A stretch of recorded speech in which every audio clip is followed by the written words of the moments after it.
All in all, inventors and the rocket scientists, data lovers and the economists, artists and the digital historians.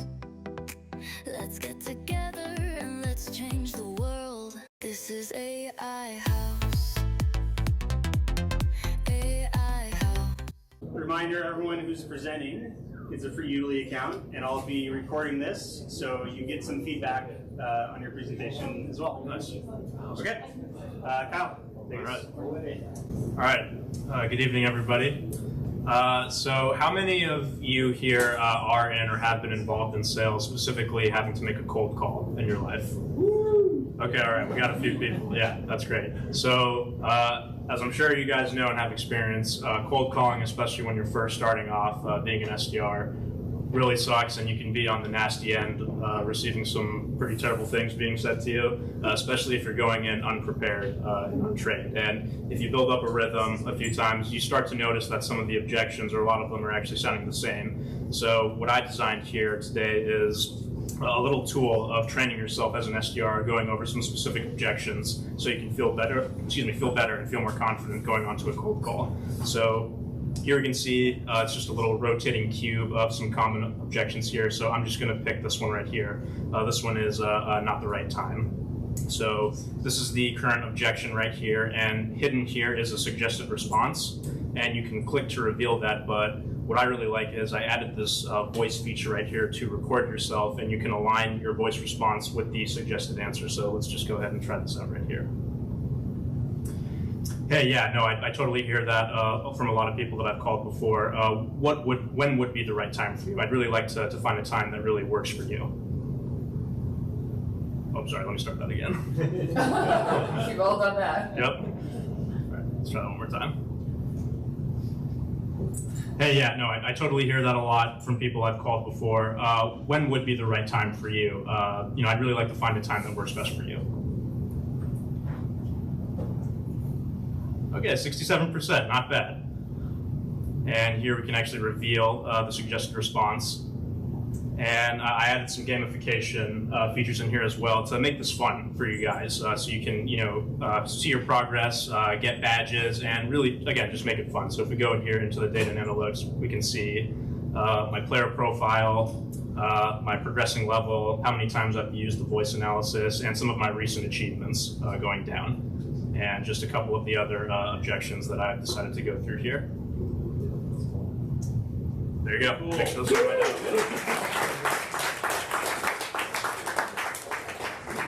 So a few questions. So how many tokens did you use to make that? 1 million. 1 million? All right. Yeah. Nice. Yeah. What was kind of like the hardest part of making this, or like where did you run into issues? Where I ran into a lot of issues was I was the first person here, and I actually sat down early, and an issue that I ran into was this specific technical issue of not being able to connect to the port, like 5731, so I had to let it fix itself on its own there for a little bit. But eventually I was able to, once we split off into groups, I was able to get it up and running. It actually did spit out a prototype that wasn't very good. The cube wasn't rotating, but again, I just let it fix itself, and I was able to come out with this. So I was very happy with the results. Awesome. What's the next steps? I think the next steps would be adding more collaboration to the tool. So being able to, maybe break off into teams, especially if you're an SDR manager and you're managing a team, being able to track how the team is doing and see how you compete against each other and your goals and progress over time, just to see if you're really getting a good mastery on the fundamentals of the objections here. Cool. And this is your first time using Bolt? This is my first time using Bolt. Do you have an engineering degree? I do not, no. All right.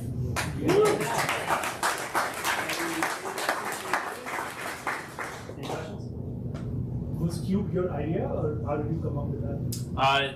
I came up with this idea. I come from a software sales background, and when I first started off being an SDR, our training was very light and minimal. They really just said, go loose on the phones, go call people, and that was it. So I feel like if I had a tool like this, or just maybe a little bit extra training, maybe that landing would have been a little softer. So I always had this in the back of my mind to try and come up with something like this. So, yes, in the back. On the analytics, how did you decide how to score? What's your metric? Metrics is just how closely aligned it is with the suggested answer. That's what I first put up. The rest of it, I kind of just let it build out. So yeah, I don't really have a complete answer for you on that. I'll have to go back and check. But yeah, that's what I first decided was just how closely aligned it is with the suggested answer. Cool. Thanks, Kyle. Thank you very much. Okay, hi everyone, my name is Paula. How many of you have kids?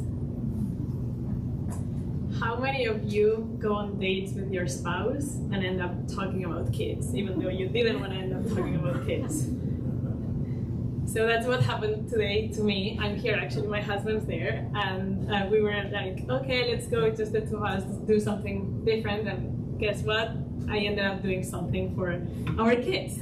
And so we are a very multicultural family, I would say. I grew up speaking 2 languages. Nico grew up speaking 2 languages, and so there's a lot of chaos in our home. And so I end up being asked to read a story at bedtime that's in French, and I speak French, but then I speak, and because my daughter goes to a French school, she's like, no, mommy, this word's not pronounced this way. Or like, Nico gets asked to read a story in Catalan, and he's like, oh, what does this even mean? And so we always end up struggling about that. What language do we read, which book do we read, who reads which book. And so anyways, because of that, I created this Bedtime Stories app that essentially allows to pick for which kid and which language and which theme the bedtime story is going to be. So we have 3 kids, Camila who's 3, Mateo who's 2, and Clara who's just 6 months. So I can say, okay, today Camila and Mateo are going to be the recipients of the story, but Clara, because she's younger, she's already asleep, so she will not be listening to the story. I'm going to choose English because the translation of the app is not very good, so we're going to stick to English, but I could choose Spanish or even Catalan. And it just tells me which day of the week it is. I think it's also very helpful for the kids to just learn when they are and what's going on. We can choose what theme, and if I don't like any of the themes, I can just get new options. And so I'm just going to say the Singing Mountains because we really like hiking. And then it's always going to bring some blend of Seattle traditions, Barcelona culture, French traditions, and British customs. And so I can just, and one last thing which is very important in our household is what's the weather like today. And so we can choose. So we'll say rainy. And so I can ask it to create a story, and it just has this summary and the whole story in the language that I have asked for.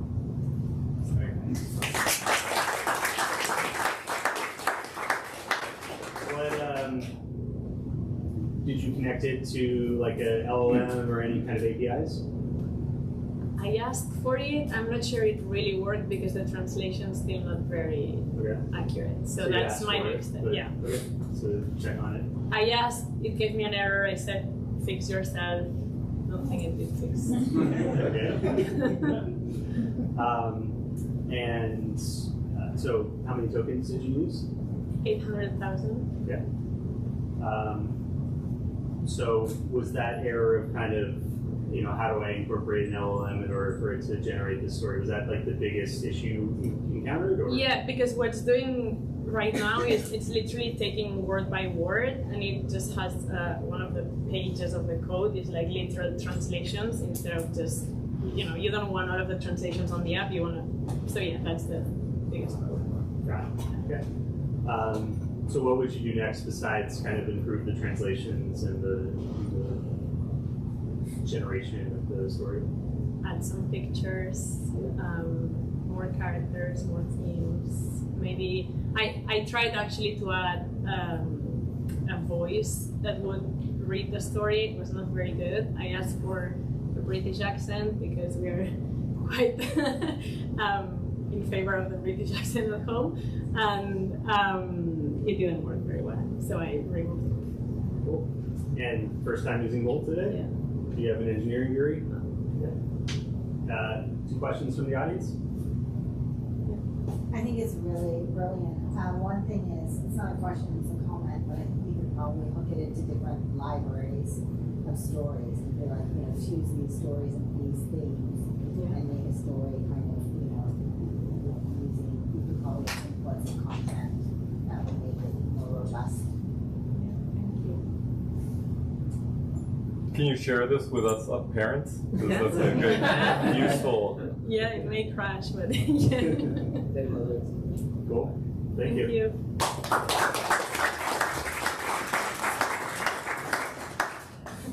Hi, I'm Shanna. I decided to create a family calendar for my app. And actually, what I'd like to talk about, this family calendar didn't come out to be anything fancy. I was actually more interested in the process of creating it to see what would happen. And I do feel like this event was advertised very accurately. We didn't need to have any technical background because I don't really. And I just literally wrote in the word family calendar and I wanted to see what it would come up with. And it basically spit out like a calendar that looked something like this. And then it gave us a lot of information, like it was telling me that they did a really cool job because it was going to be an interactive family calendar. And then I thought to myself, okay, and that didn't take very long at all. And I thought, well, what would be the things that I want to add in my family calendar? And then just to explain why do I want a family calendar? Because I have children. And especially when they were younger, I would put things on the refrigerator that might have worked once they could read, but before they could read, that didn't work. And even though my husband could read, he didn't look at the refrigerator. So there were many events that we missed, and there was a lot of miscommunication. And so the first thing I realized, okay, what do I want to do? I do want to have different views, like a week view, a day view, a month view. What I need to work on is the week view. I noticed gave me this first week of June, but it was a little clunky. Like if I wanted to go up here and advance to the next week, I'm now in July. So I realized there's some gap here that I would need to address, which I didn't because I actually wanted to go on to some of the other features. So I thought, well, okay, I have this month view.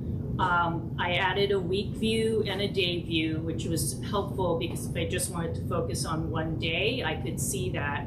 And then I said, well, I need the ability to create the 5 roles in my house. I actually have 4 people in the house, and then we've got one partner of one of the children. So I'm including her, so that's 5.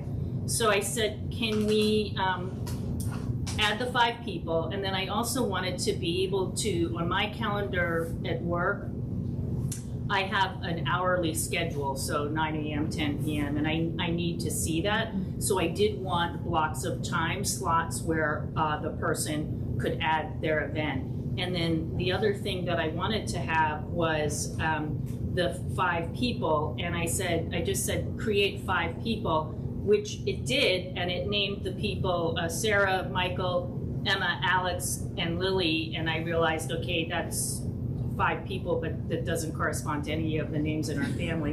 And then it also automatically put in these ages, so Emma is a 16-year-old, Alex is a 12-year-old, Lily is an 8-year-old, and it actually assigned them kind of age-appropriate themes. I don't know if it's like gender assigned themes, but the 16-year-old Emma is studying, she has SAT prep, drama club, and driver's ed. Alex, the 12-year-old, would be colored green with soccer, tutoring, and sleepovers.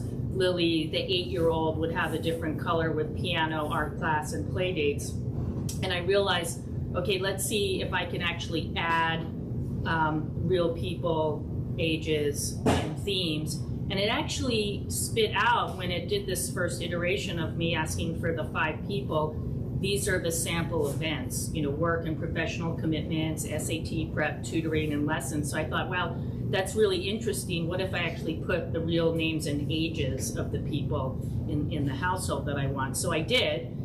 So I put mom, dad, Brian, Kyle, actually those aren't the right ages, and Esme. So I must have just first put the names without the ages. And I said, well, that's close, but these are not the right activities for them. So I had to then add the ages. And then I think they gave me, I put in the ages, and they gave me what they thought would be the theme. So eldest son with professional career activities, yeah, that's okay. Daughter pursuing yoga instruction and photography, that's not really accurate. Kyle, youngest son in career development phase, that is accurate, that's Kyle. And then it gave the sample by ages of the people. So I thought that was, I thought that was pretty good for not too much time that we spent on this for me. And Anam tells me I used about 300,000 tokens. I think that's about right. And I would do a few more things, obviously, to make it usable, but I feel like this would be a good start for our family, and I am planning to probably deploy it in some mode when I work on it a little bit more. So you guys are part of the same family? We are. Yeah. So, thank you. Yeah. So, Prashant, you also made a family calendar. How was that different? I got the same names of the kids. Oh, you did? Okay. I got the same UX experience. Yeah. But I went exactly through the same journey of describing what I was looking for. My scenarios are relatively similar. I don't want my kids using a device on their app. So I was thinking of, I should just have a tablet on the fridge and the kids can go and add users and then say, I've got violin lessons here and so on. That would work, a tablet on the fridge, yeah. I don't know if you saw, one of my motivations is that there are subscription services for family calendars. And when I looked on Wirecutter, which was fairly recently in the last, let's say, month or 2 months, it was like $300 plus a monthly fee. And I said, that seems like kind of a lot for just an online calendar. Yeah, when you can put it for free. Right, exactly. Yeah, and I think also kind of one thing is definitely Bolt will make up a lot of dummy data in order for you to be able to visualize what you created without having to input a bunch of stuff. But then, if you kind of say, "Oh, replace all the dummy data," it usually does that. Yeah. Question? I was going to say, sorry, I sort of got distracted. Google has a family calendar option. Can you not just integrate sort of what you need? I probably could. My husband doesn't like Google, so he's that's one issue. With all solutions, there's always an outlier. Yeah. All right, and so first time using Bolt today? Yes. Engineering degree? No. Awesome. Okay. All right. Hi, everybody. I'm Alejandro Choza.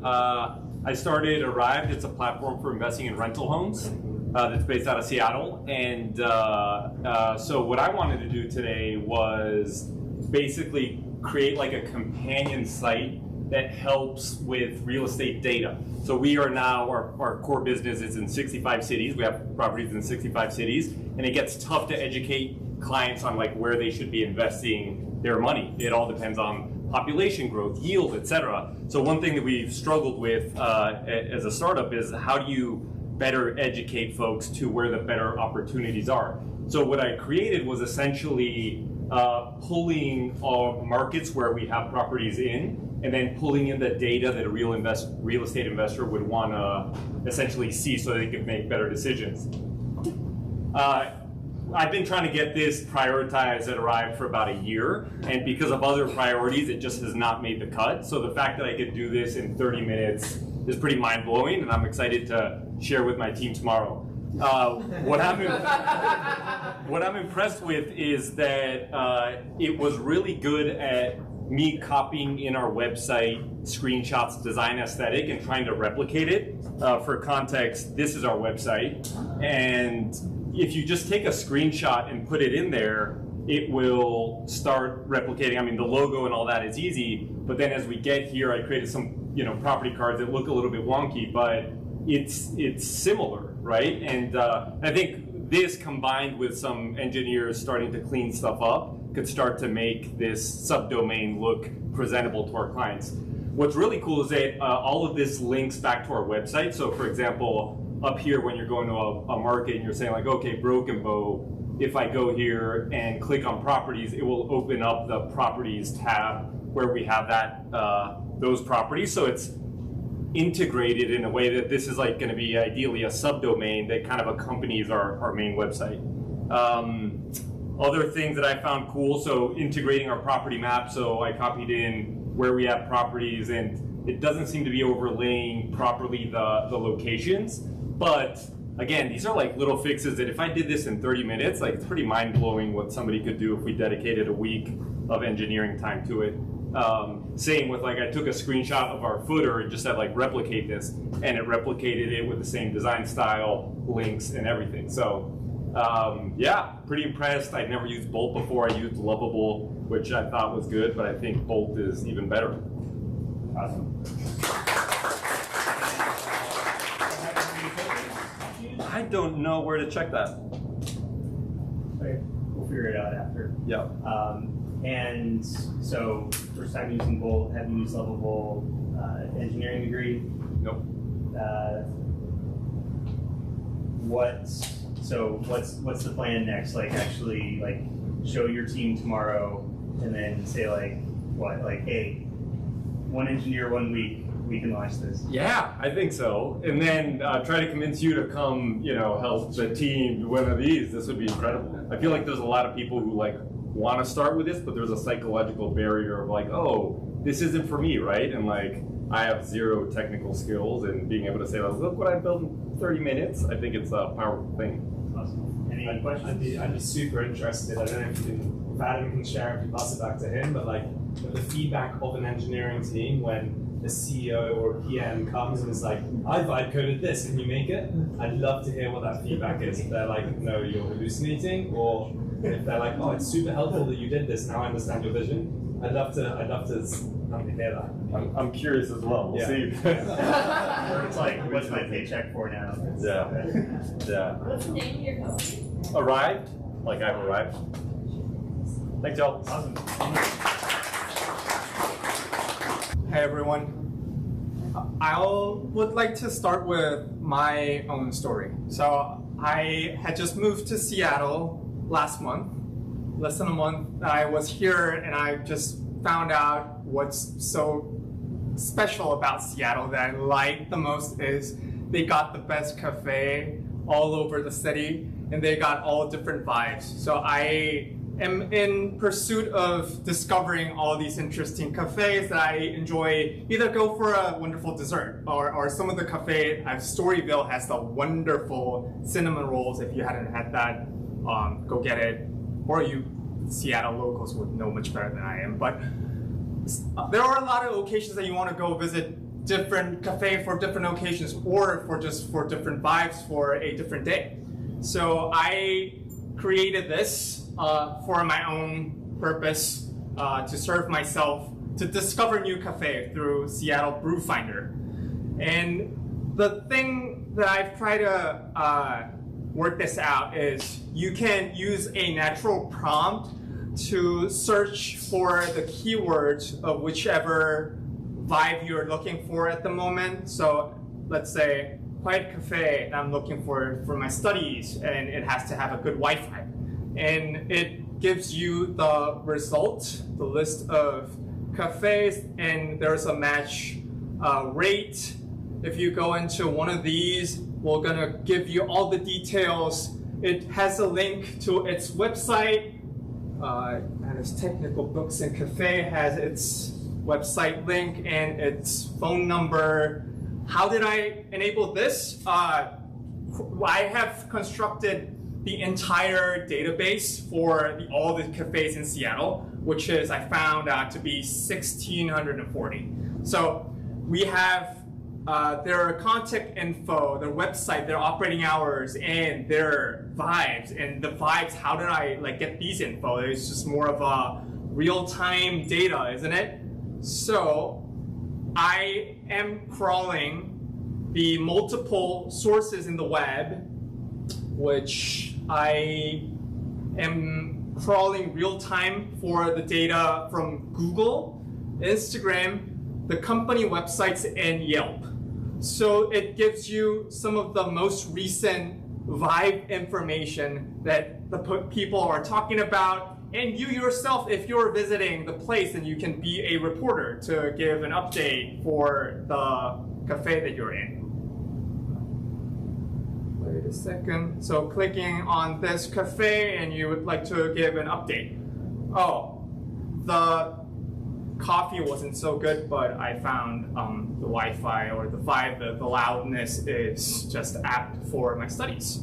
So these are all of the things that you can keep it in. And the way that I rate the matching score is there are multiple keywords that I can extract from all the natural language data sources that mentions about good internet. Oh, I like the dessert, or it's just like too crowded, or it's spacious, the ceiling is high, or it's got a good harbor view. So it will give you collect all these lists of keywords and then be a little bit of technical. So each cafe would be turned into a vector form, and it has all these characters within those vector that matches with the search keywords, the query that I'm using to search for the cafe, and its distance will be turned into the match rate. The closer it is, the better match it is. So you'll likely to get a better match. And how do I get all the real-time data? And it gets updated real-time. I have added this refresh data, and then here you will be given, so when did all these data had been sourced and updated.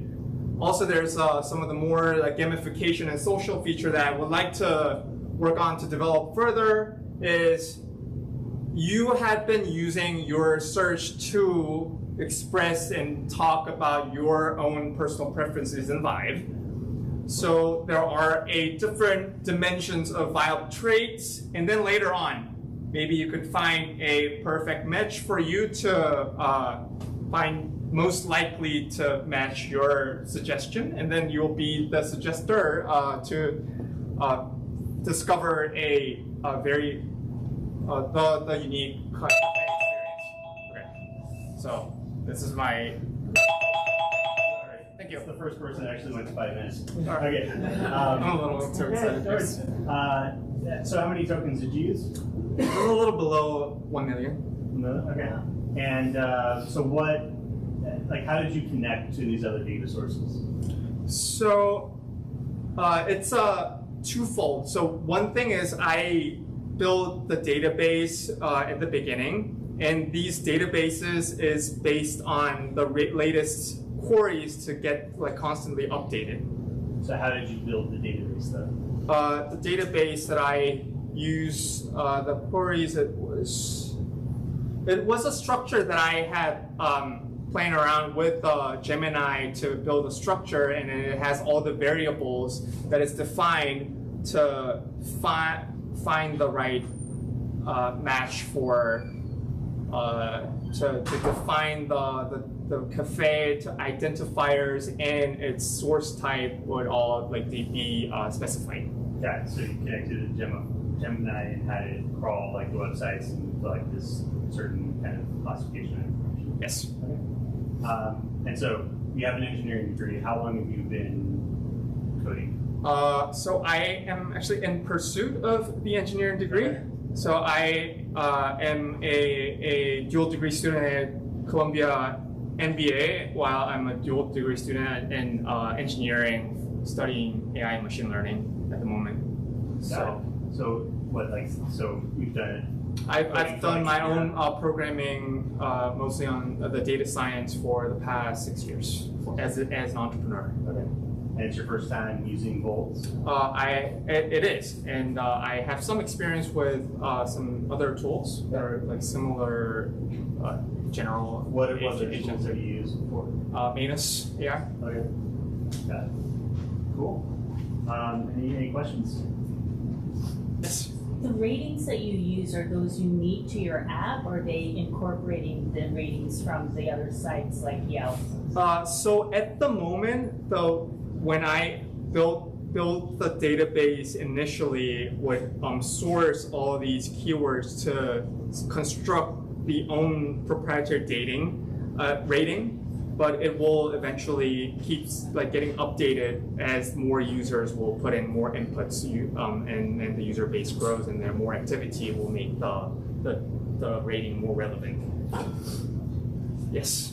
Can the Gemini crawler actually like search Instagram, or can it just search Google search results for Instagram pages? So to get into each of the individual Instagram posts at a much general and broader level, you need to get access to the Facebook API.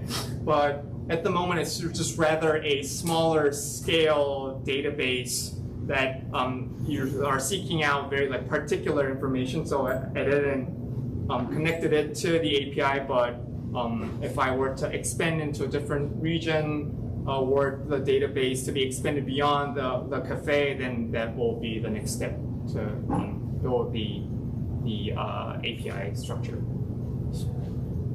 Yes. What's your favorite coffee shop in Seattle? Oh, that's a question I was waiting for. My best cafe experience so far, Storyville. I mentioned a cinnamon roll. So it was the cafe the day after I just arrived in Seattle. It was still cold morning, and I just went outside and I had the first bite of that cinnamon roll, and I just realized, oh, I like Seattle. Yes, and yes. Have you thought about creating a social function where it's not just your profile, but your friend's profile? And if so, how would you do the matching based on multiple profiles? Yeah, that's an excellent question, and that's what I wanted to talk about. What would be my next step would be. So the way that this one is quite suitable for that connecting those people in the local with the similar interests is think about the Pokemon Go. It has all the location-based activities are ongoing, and users interact based on those local points. So the way that we have all these data of personal preferences, and all be turned into a vector, and those vectors can be calculated with the distance and its matching rate. So you can get suggested with other discovery suggestions, or even a social feature to be matched up with someone in person to meet up. Yes. Right. Awesome. Thank you. Thank you.